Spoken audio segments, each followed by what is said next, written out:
everybody. Welcome to this week's episode of Concepts with Kalantar. I'm your host, Jahan Kalantar, and this week we are talking with Ali Aslan, who is an expert on digital marketing. Ali runs Dasho Digital, which is one of Australia's most up-and-coming digital marketing firms. Hello, Ali. Hello, Jahan. How are you? I'm good. So the way that I know Ali is Ali has taken our website at Executive Legal from strength to strength. He's updated us and gotten us from a place on, I don't know, in the backwaters of Google to somewhere near the front. And I'm really interested to hear basically your story. How did you get into digital marketing? Because I think you took sort of a different track. Yeah, so I got into the space. So my background's in finance. My entire time I've been in the financial game, in the world of collections, big corporate, had nothing to do with finance whatsoever, with marketing whatsoever. But I had always a friend of mine. We started a wedding photography business called Front Row Photography. Yep. Which is still going strong till today. Hurrah. Yay. And essentially what happened was, we basically started with $500, like $250 each into a CBA account. That wasn't even a business account. No idea what we were doing. Kind of going around begging people for work, and, we had no sort of bites and nothing. We didn't even have a functioning website at the time. And, I was kind of, we spent about $200-300 of that. And we found some, really sort of cheap freelancers on Upwork.com to create a really dodgy site. That was, it was pretty great. And, we went, okay, we spent all this money and, of the little budget that we had. And I was kind of like, well, how do we sort of take this to how do we actually get leads? Like, okay, the website's up, and what do we do now? What's next? And so like a lot of business owners, I went to a lot of digital marketing firms, and I was getting quoted these stupendous sort of prices, right? No idea what was right, no idea what was wrong. So I hit the church of Google and went in there and went, how do I get leads? And basically I started doing a whole bunch of sort of research, and it was a lot of sort of trial and error with that. I think we were down to the last $100 of this, and we were like, okay. And we always had this thing about, once that money runs out, that's it. We're going to give up, right? So I had the last $100 left. I kind of had an idea of, who we were targeting, and I did some very sort of specific, micro ads on Facebook. And that $100, we made one booking. I didn't tell my business partner. I took that, the 3,000 that we had in the account, and I put the rest of it on the ads, because I was like, hey, look, I wrote one sale from $100. So imagine what I could do with $3,000. Didn't tell him, put it all onto that. And then I think a month and a half of running that ad, we wrote $250,000 in sales. Wow. Yeah. So and then I told him after, I said, hey bro, sorry, but so I spent all the money, and his face went white. But I was like, hey, but I wrote all these sales, and he was like, oh my God, we have to do this more. So that's basically how I sort of went into the sort of realm. That business sort of grew strength to strength. It just sort of kept going, and it was a lot of sort of bootstrapping and self research to sort of work out what the digital marketing sort of spectrum was. But that's really sort of the sort of the fast story about how I sort of fell into this sort of space. Yeah. And how did you go from marketing your own product, your own sort of offering, to sort of extending it out to others? Because that's a big jump. Yeah. So usually from the group of friends that I had, I was the only one that saw this sort of mild level of success, right? Yep. Of kind of using, digital channels to sort of go, okay, well, how do you actually grow your sort of business, right? How do you take it from, advertising in a local newspaper or word of mouth, and actually go to the rest of the other, potential sort of, people that you can sort of get. And, I was basically consulting, for friends, going, hey, why don't you try this? So it was a lot of trial and error. A lot of things worked, a lot of things didn't work. And then, I was talking to my business partner today. And, we were like, okay, we could probably kind of do this, I've got somewhat of these skills, I think I've got an idea, and I think I'm ballsy enough to kind of go into it and try to sell this service as a paid service now. And again, back to that, we put a bit of cash behind it, ran some Google ads, made a fantastic website. The first month, it was a little bit slow, and then the second month we started developing the sort of sales channel, and a lot of it was using Google, a lot of it was using pay-per-click, and the free services, a lot of guerrilla tactics of cold calling people, and just trying to get that sort of that thing up. But everything that we did always came back to trying to use your digital channels to sort of build up the actual business itself. That's what we found always sort of worked, and that's what I learned the most of through the trial error process. Going, okay, well, listening to sort of podcasts, listening to reading a whole bunch of articles, and there's so much information out there, but so much is so broad and not specific to your sort of industry. And that's where that's what we found, what our selling point was, is understanding what the actual business owner is trying to achieve, what their goals, what their dreams and aspirations are, what do they actually want to do, where do they see this business in 5 years, right? And that's what we found worked very well for us, is because going through and first starting off in a business, and when you go reach out to a digital marketing agency firm or any marketing agency firm, they're just like, hey, yeah, here's our monthly cost, and this is what we'll do for you. Very vanilla, not really sort of trying to understand what you're trying to achieve, from your own sort of, from your own dreams, where you see your business, what you want to do with it. And really what we found was very, very important, right? Was working out personas, who is your actual customer? Yep. And that's what so many sort of businesses that we found get wrong. I mean, like, they have this fantastic product, they have a fantastic service, right? But they don't know who their customer actually is, right? They think they know, right? And then when you sort of open up that little Pandora's box, you really start looking at their actual customer base and go, well, really, this is what your customer is. And it's almost like this come to Jesus moment, it's this click light bulb thing that happens in the head. They're like, oh yeah, oh my God, you're right. This is the actual person. Well, then you start targeting towards that, and a lot of it, they don't know what channels they actually come through, they don't sort of understand this concept of it. So I mean, marketing has been around forever. Yeah. There's pictures in Pompeii. It has. Best oranges, come to this stand.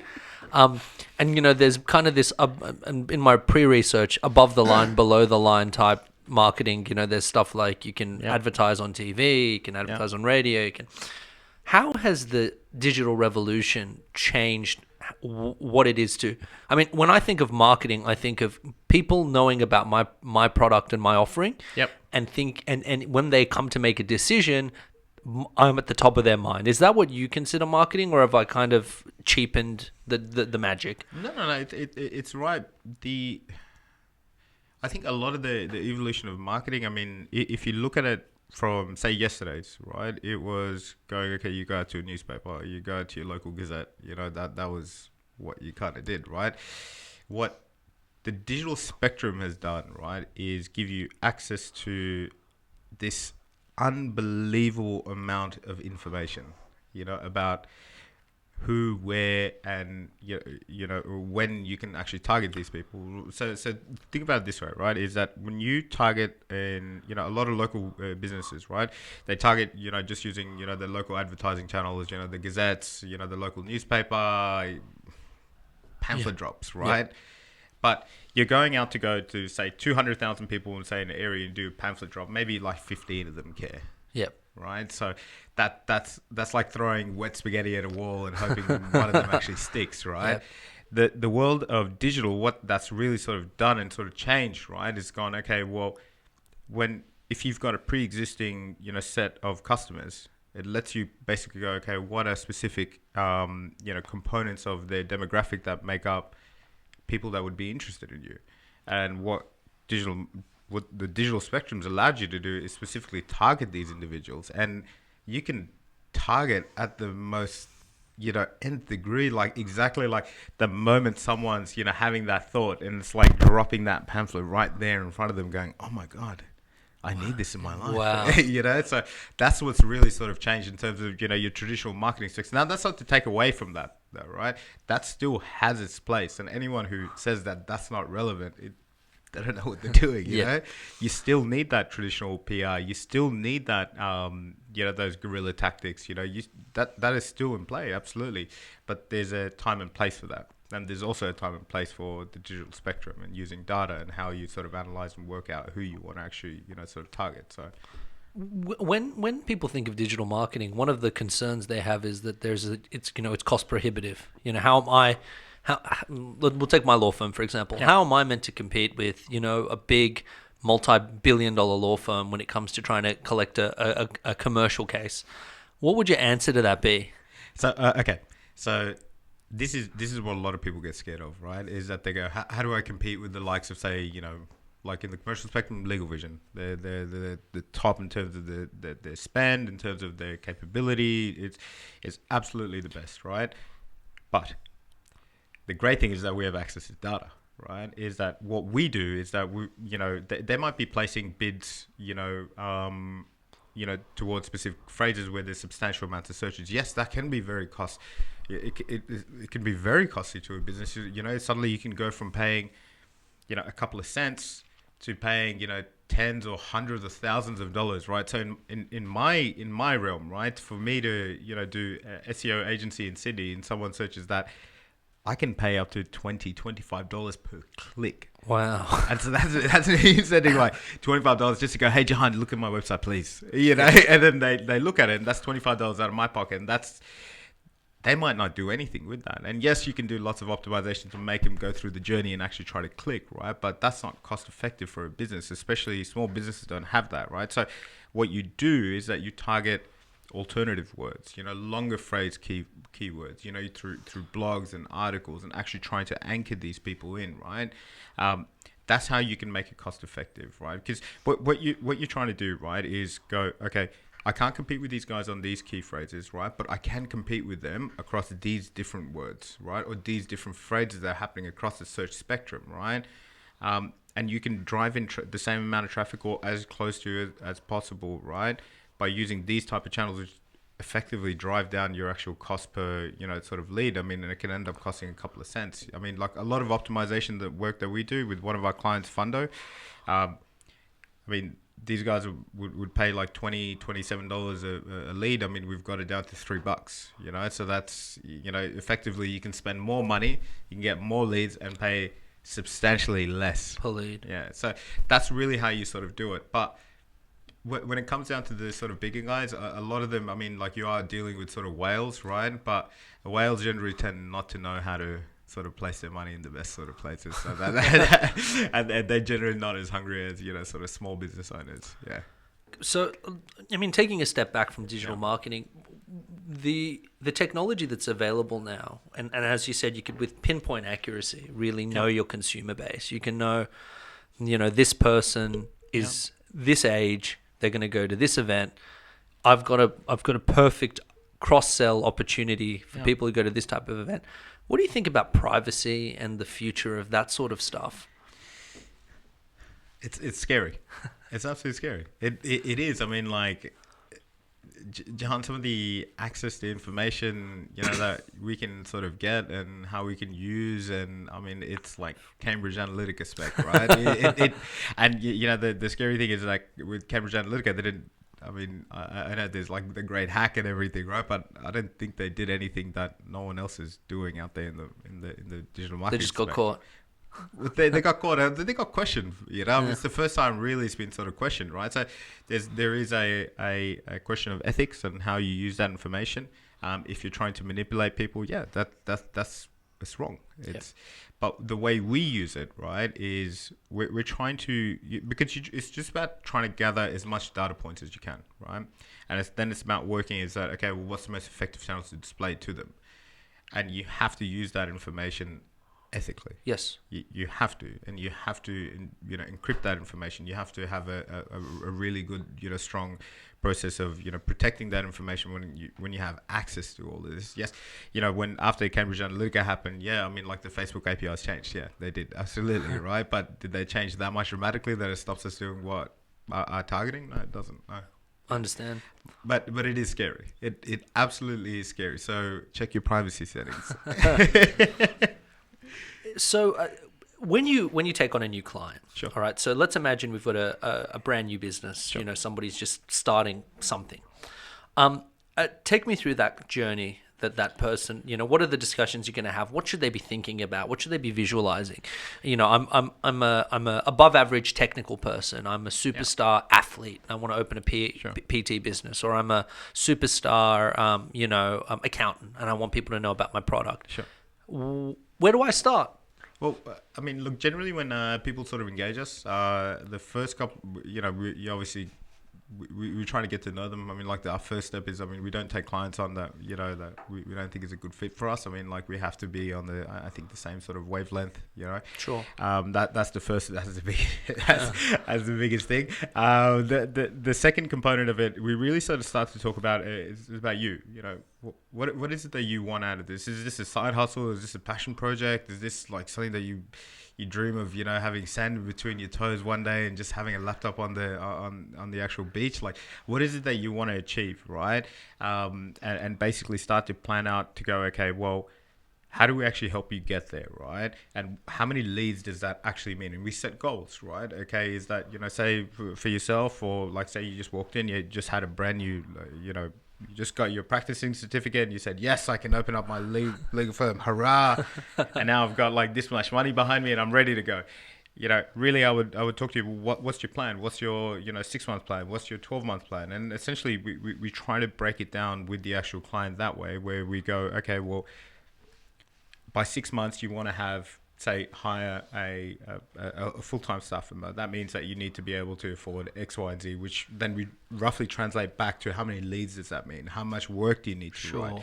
You know, what does that actually mean for your profitability? And we actually work through that way. And then essentially we start to work through, okay, then comes the most important part, which is your persona building. Who's your actual customer? Who are you targeting?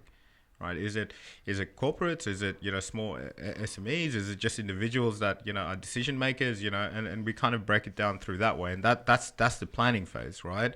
Once we work that out, then we'll actually ultimately determine what's the best course of action, and this is what I think is a lot of places get wrong, right? Is that, you know, we get a lot of businesses just come to us and go, hey, look, I want to do Google pay-per-click, or I want to do Facebook, I want to do SEO, and they're usually shocked when I tell them, hey, look, you're getting fantastic results in Facebook. You don't need to do SEO, or, you know, just you know, keep doing that, right? Or, you know, invest more in, you know, in SEO and what you're doing. And, you know, just becoming digital doesn't mean you have to stop doing all the face-to-face meetings that you're doing, you know. And this is where people sort of get a bit of a shock, because doing marketing is doing lots of little things right. And this is what feeds into the whole planning phase, right? Once we have that, we have, you know, the sort of, you know, the first 4 weeks, the next 8, the next 12 weeks, we have the entire sort of planning process sort of, you know, in place and agreed with the actual client, and then we just kick it off from there. So but the most important thing is who are you marketing towards? Sure. Who are the people that are going to actually open up their wallet and give you funds for your service or your product? That's the most important part. You have to know who is it, what's their hopes and, you know, what's their hopes and dreams, what do they want to achieve. And once you work that out from who your customer is, the rest is easy. The rest is simple. It's like so the technical part is actually, in your opinion, one of the more simpler parts. It's far more about the psychology and the planning. Absolutely, yeah. I mean, Jahan, like, this is, you know, a lot of people, they kind of just they aim at this thing of going, okay, let me just get this whole bunch of traffic. It's not about that. It's about what does the business owner want to achieve? Yep. What's their milestones, and how do I, as a service provider, get them where they want to go? We're just an enabler. We're just a tool as to helping them get to where they need to be. And then while we're going on that journey, we're working out who is it exactly that they need to market to, and we try to bring that person straight to them at the right time. That's what it's about. Yeah. And with regards to this sort of planning strategy, how much visualization do you encourage yourself or your clients to go on? So when it's funny, when I started this off, I thought our visualization, I had a guy come and talk about visualization. I've noticed that everyone who's successful in business tends to do this visualization process where Yeah. you imagine the journey, do you encourage clients or even yourself to go, okay, in a year, this is what the business will look like. This is what it'll feel like. We'll have this type of office. We'll have this type of staff member. Yes. Absolutely. And it was only until I started to do that, we actually started to get there. Now, this is not like some secret stuff, right? Or anything like just imagine it, it'll just turn up. Now, you need to see yourself in that success, right? You need to go, okay, well, this is where I want to be in 3 months. And this is the same thing that when we went through our own business planning phase, right? We had the same thing. We wanted our own office space. We started off with a desk. Yeah, that was not exactly where we wanted to be, right? But we saw that was the dream, right? Now we have 2 desks. We have 14 employees in the Philippines. We've got 6 people over here in Sydney. It's you have to believe it. You have to see it in your mind. You do have to see it. You have to go, yeah, look, I want to have this in 3 months, and you have to work towards that. You have to act like that's going to happen in 3 months, yeah, or 4 months, or in a year, 2 years. I'm not saying that you're gonna own own a building in 2 months, right? That's, you have to be realistic about it, right? But it might just stop anyone's dreams, right? But yeah, visualization absolutely is an important part, and you do see it. Like, it's a lot of times when I do talk to clients, and I ask them, where do you see, like, what do you want to achieve in 12 months? And they kind of always sort of sit back and go, I never thought about that. And I'm like, well, think of it. Let's talk about it now. What is it that you want, And then you work back from there. Okay, having the house in the Hamptons, okay, that's where you want to be in 12 months. Okay, great. What does that mean? What does that mean from a financial perspective, right? How many sales do you need to write? Right? What's your profitability? Then we start talking about that. Now, don't open your books to me, right? What I'm saying is that, what's that like average percentage that you take into your pocket? Okay, that means that I need to take this much, and we start translating that. How many leads does that mean? How much are you willing to put in? Okay, so let's talk technicals, because Sure. technical, I think, is really interesting for people who Yeah. are novices such as myself. Is there a formula for how much you should spend to get a lead versus the lifetime value of the client? Is that, or are the numbers more complicated than that? Yeah, it's just definitely it's definitely more complex than that. Look, it depends on industry, right? I mean, like, look, Google, openly says what the average spender, or the spend is generally, across certain sort of keywords. That's a relatively okay sort of indicator. It depends on the industry. I mean, like, for travel agents, generally, it's I think it's about $1.15 or $1.30 is generally what we see for Google, but it might be 3 cents in Facebook. Wow. It depends. But the most important part is the life cycle value of a customer. That's the most important. And What do you mean by that? Well, okay, let's. Yeah, the biggest focus for us, right, is customer retention. Yep. That's why I encourage all my clients, right, and we practice this absolutely as gospel in our own sort of business, right? Is that you say I onboard yourself, right, and you're paying me $100 a month, right? I'd rather have you paying me $100 a month over a year, and then look at every year how I can increase my number of services to you, right? And increase that pocket, because it doesn't cost me anything to re-onboard you. Yes. And it's a very simple sort of sell to get you to add products on, right? Because I don't have to do anything, right? I'm already proving to you that we're providing value. We're providing, a tangible outcome to your business, a financial outcome. Sure. And also, you've got a friendly, trusted face, and where it's very simply, I can increase your share of wallet back into my business, right? By providing a different type of service, And generally, if you look at it in our business, right, for us to onboard someone, we pay, say, $25, we convert that person. By the time we get that onboard that person, we may have spent like $500 or $600 in hours, sending proposals, doing the sort of chit chat with the customer, get the entire planning phase, exactly how we're going to make this sort of business work. and then have them pay say a couple of dollars per month, and then they leave on the 6th month, right? And you've just sort of really sort of broken even, right? So this is the other concept, right? Is that if you know who your customer is, the right person, that's the people that you're targeting. The people that are going to be on the long haul with you. The people that are going to stick by you. Through thick and thin, and they're going to increase their share of wallet with you. And you essentially you'll have a much better customer. You have a better range of services for that individual as well. They'll give you more money, right? And plus there'll be your advocates out there as well.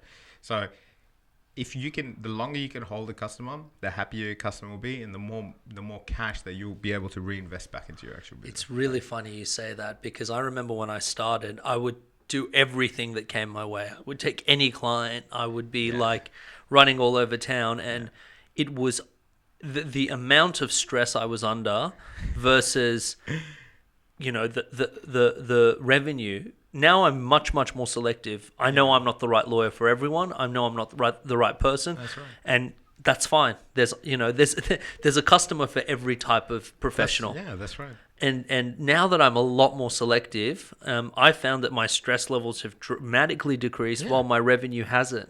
Is that something that, I mean, are you seeing this move towards specificity and specialization across the field? Absolutely. And it comes back to persona building. Who's your customer? Who's your ideal customer?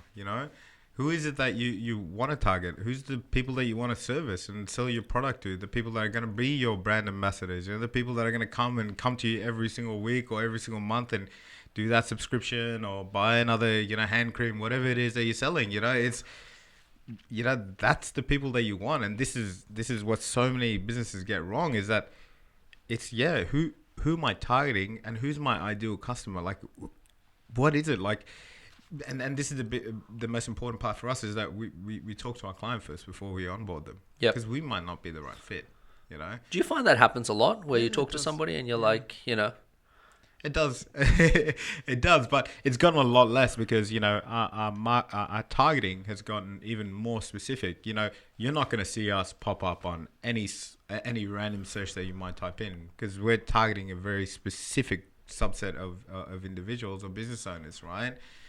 We want people that are in it for the long haul, the people that are serious about it, the hustlers, the guys that are bootstrapping, and look, I get it, and that's the type of people that we want to sort of service, right? We used to have a similar sort of issue when we first started. We took anyone and everyone, and sometimes you're just like, this is not worth it. This is too much. I'm my anxiety, my stress. I mean, having kids. And it's just like, why am I doing this? This is not who my ideal customer. I'm not achieving what I wanted to achieve. Yeah, we might have gotten there financially, but the stress. I mean, like the borderline depression, almost going manic. Is just like, no, this is absolutely not worth it. Yeah. And with the understanding of your customer, with the understanding of your product offering, do you think that, what are you seeing as trends in the market generally? You guys have a pretty 30,000 feet view of the world, because you probably, I envisage that if I was a travel agent, for example, that retained you would look at the entire industry. Yeah. What are you seeing is generally the way business is changing? Is the mum and dad milk bar dying? Yes and no. Okay. Yeah, yes and no. Like, so from your marketing channels, what I'm seeing in my business, right, is a lot of people are moving towards doing your traditional things like SEO, your Google pay-per-click, your Facebook advertising and everything. But you're seeing a rise of like alternative channels come back. I mean, so SoundCloud and Spotify, audio ads. And we're doing them from some of our customers are like absolutely phenomenal sort of results across, and you wouldn't think so, right? People are going to, I mean, like one of our customers, one of their biggest challenges, and we were like, I was completely like, no, this is not going to work, right? They started doing the M2 route, right? Doing bus advertising. And they were kind of, and we were like, how are you even supposed to track that? Completely just like wrote off the idea. And they were like, no, no, no, no, try it out, try it out.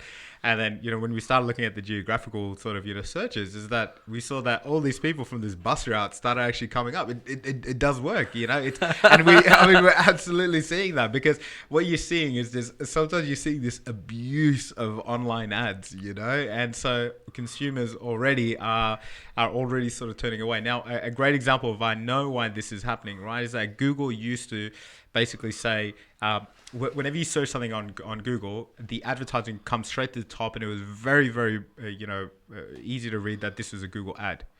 Now, if you search it today, it's not as prevalent as it was before. Like, it's now just ad in a little green and just in the kind of corner. You can't really sort of see it. And when you do it on your phone, it's black. You can't really make it out. So basically what we're seeing is that, yes, that a lot of these companies, right, are not seeing the same type of revenue and the same type of click rate, that you're seeing on these, the first advertising channels that you saw, with Google and Facebook. They're starting to die. Yep. They're starting to go away. And it's either a distrust of advertising from Google, or that's why you're seeing a rise of alternative sort of, advertising channels. Now, I think it's 70 or 80% of clicks still come from organic search. Still. So that's like search that underneath the ad. So when you search something on Google, right, 70% or 80% of people are still going past the ad, going no chance, and then clicking on someone who's not advertised. That is still happening today, and that's why you're seeing the rise of alternative channels. And it's going to be. It'll be funny to see how that sort of shapes up, but you will see a big shift away from the pay-per-click, and I think you'll see organic continue to rise, the way it is, yeah. Mobile. Yep. I haven't talked to you about mobile yet. Yep. Mobile, I remember years ago, it was apparently a non-thing. No one is ever going to search on their phone for stuff. Yeah. How's the rise of mobile changed the advertising landscape? It's about 70 or 80% of the searches. Like, if you look at your analytics, so I would tell anyone that doesn't have Google Analytics set up, it's free. Go get it set up. It takes about 10 seconds to do it. Talk to your web dev, make it happen.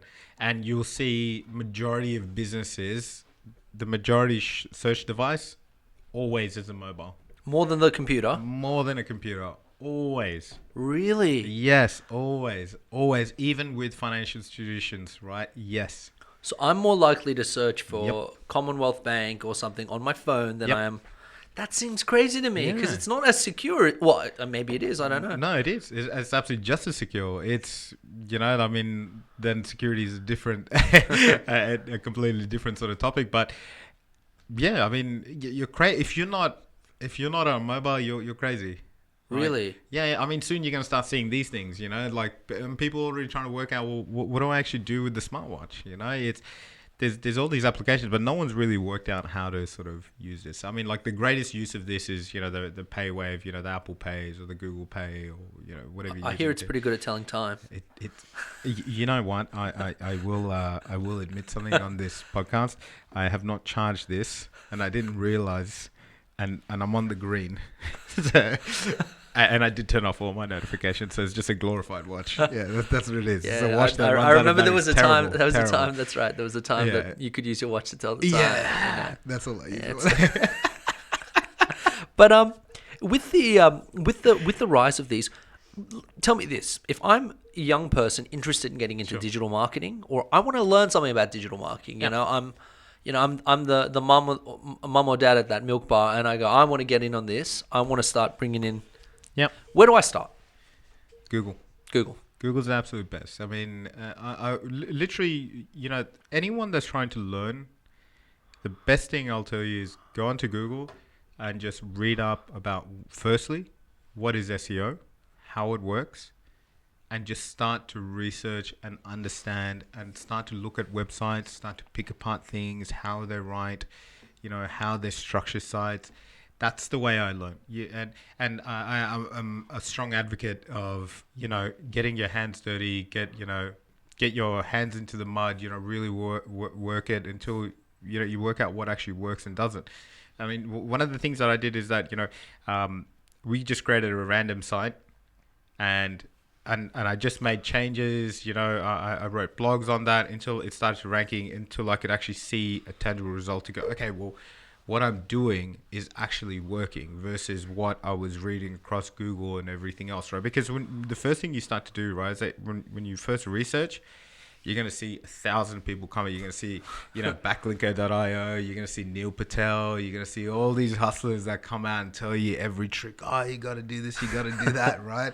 And they give you this really exhaustive list of stuff, and you're just kind of like, where do I start? What am I supposed to do? Okay, I've got all this information, but I'm still where I am today. No idea land, and if you really want to do it, pick it up, try some of those techniques, look at the ones that are really sort of basic that you can sort of implement yourself, and just track those on Google Analytics to see, am I actually ranking? Is this thing actually work? Yeah. And that's the best way. Get your hands dirty. Don't start off by doing Google Ads and trying to pay for stuff straight away. Google Ads is it's a bit of and I watch a lot of the guys sort of do. It's a bit of a black magic, right? The more advanced you get it, the less you know about it. Oh, wow. It's one of those. It's one of those. And is because the realm of digital marketing is so broad, do you guys do like Facebook ads as well, or is that a completely separate discipline? No. We do Facebook ads as well. It's a little bit different to how Google Ads is. I mean, Google pay per click is still a bit more traditional on how it's sort of done. The Facebook world is still. I mean, I think it's still shaping itself up to what it'll be like. We find it very effective. It's a lot harder to use than to use Google Ads though. That's what we found. I think it's just more interface though. But a lot of people, that what we find is generally when they go and they've tried Facebook ads, they're just so overwhelmed by what to click and where to click. This is where they kind of get caught up in. But yeah, I mean, look, Facebook advertising, that's absolutely massive. I mean, now that Instagram is owned by them as well, it's there's. Or how do you directly? Yeah, I have to ask before I forget. What do you think about Instagram getting rid of the like button? Is it a good idea? Is it a bad idea? You advertise through those channels. It's made no difference to us. Really? Nothing. You can still target. It just doesn't. I mean, you can still see the analytics behind how many people have actually liked in it. Like, I mean, you as a user, yes, you can't see it, but I can. I see. Yeah. And do you think it'll be good for for society, for the influencers not? Look at the amount of times that you deal with influencers in my world is quite substantial. So yeah, I mean, yeah, I'm all for it. I'm all for it. That's good. Wow. Okay, cool. All right, I won't get you to annoy your user base. Yeah. Please, I really like you guys. You're the best. So, what are the top 3 lessons that you have learned and you would advise people to know about? Look, the first one is really understand who your customer is, right? And the easiest thing you can do is just get your list of wherever you've got your customers. I mean, don't be embarrassed if it's on an Excel spreadsheet. Hell, if it's on a piece of paper or a toilet paper that you scribble down, just write it down. Write down where what channels they're on. Their age, what channels they actually you acquired them on, how much they're actually paying, and start to gather some of that information. Then really start to look at it. Okay, well, who's ideal in this group, right? And what specific things are common denominators within them to go, okay, well, this is my best customer. That's the first thing. Understand who your customer is. Okay. Right? So there's that. That's a very simple exercise you can do. The second thing is start Googling what the hell SEO is or what the hell Google pay-per-click is. Yes, watch those YouTube videos painfully. I know it hurts your brain. It hurts my brain every day, but you got to do it. If you really want to learn, you got to put in the hard yards, right? Yep. And the third thing is that align yourself to what your customer channel is, right? And this is quite a difficult one, right? And a lot of times when we turn customers away, I mean, like, am I going to tell a fish and chip shop down at that's next to my mum and dad's place to go get a website so they can do online ordering? Probably not, right? Because that business has been there for 45 years. I mean, they barely have a cash register system, but it works for them. Sometimes what's working is just leave it, and if your customers are coming through email, then yeah, absolutely have email channels. If your customers are calling you 24/7, then Get a you call know, center. you get a call center. You know, like I mean, call my mate Freddie over in Manila. He'll organize you one. You know, and really work it out through that way. And if your customer base is evolving, then yes, you should match that new customer to those different sort of channels, right? This is what people sort of get wrong is, you know, they kind of assume straight off the bat is that, you know, they'll read something on, you know, news.com, they'll see something trending on Twitter and they'll be like, this is it, this is, oh my god, we have to switch to this, you know. A lot of my customers, you know, start talking about, oh, what about voice sessions? I'm like, just calm down, you know, just like, has your business shifted? Has your actual customer base actually shifted? And then, you know, let's go back and have a look at it. You know, let the data do the talking, you know. And this is what comes down to the most important. Know who it is that you want to sell to. Who's your customer? Are the denominators in that changing? Is my customer evolving and changing? Has essentially the essence of my customer that was, say, a 30-year-old male, right? Has that now changed over time and it's become more, you know, more females, more young professionals, you know, more sort of, you know, blue collar work. It's like, what is it? If that has evolved, then yes, change, and then evolve to that, change to that. A lot of people just sort of jump and sort of go, yes, we need to have a website. I'm like, that's great. But it might not be right for you. Like a newsletter might not be right. It might not be right. Yeah. I mean, you know, an uncle of mine has a rug store down in like the mountain somewhere, right? And his biggest channel is the local Gazette. You know, and he kills the Gazette. You know, and he only spends like $400 a month, runs one little tiny ad, and you know, and he guarantees them all these sales. And you know, he engaged someone in there, and they were like, yeah, let's run Facebook ads. Literally did nothing, nothing. Because I mean, they're older individuals. You know, I mean, literally his customer base are retirees. I mean, these guys are in the golden years of their life. They don't care. You know, they want to read these you know, these local gazettes. They want to read the local newspapers. I mean, and that was the thing. I said, this is working as your customer evolved, and he's like, no, it hasn't. I'm like, well, target them through the channels that they actually use. Pamphlet drops. That actually works for his business. He doesn't need, you know, all these, you know, the digital sort of spectrum yet, because his customer hasn't evolved. His customer stayed the same. So do you consider yourself a marketer who specializes in digital, but you still have to have those fundamentals of marketing? You have to understand your product, price, promotion, place. Correct. Yeah, and you also need to understand business as well. Like that's the biggest thing. Yeah, you need to understand. Do you find that happens sometimes where you know the person thinks that, oh my god, this is a great lead, I'm making tons of money, but when you break it down, they actually aren't? Yeah, a lot of the times, yeah. Really? Yeah, a lot of the times. I mean, like, what I see, right, in a lot of businesses, they have a fantastic sales funnel. You know, they've got staff, they're living the dream, right? They've got the staff, they've got the nice, you know, city office, and they think that they're making X. And then when you really sort of break it down for them, they're making Y. And it's, you know, it is sometimes a bit overwhelming for people. And it's, you know, it's a moment, you know, almost of crisis for them where they go, holy crap, like, you know, I thought I made this, and you're like, no, you don't, right? You make this. So, you know, either rethink about how you market and who you market to, or look at how your business is sort of structured. And this is where you get individuals like yourself, Jahan, you know, come in specialists, you know, to look at business structuring and things like that. And you get accountants, and, you know, to really sort of work out profitability and stuff like that, you know, so... Well, Ali, thank you so much for coming on board. If people want to hear more about digital marketing and a little bit more about you, where can they go? They can go to our website, which is www.dasho.com.au, and or they can reach out to me as ali@dasho.com.au. Beautiful, thank you. That was episode 15 of Concepts with Kalantar. Today we talked about digital marketing and information. Thank you. Have a great weekend. Very much.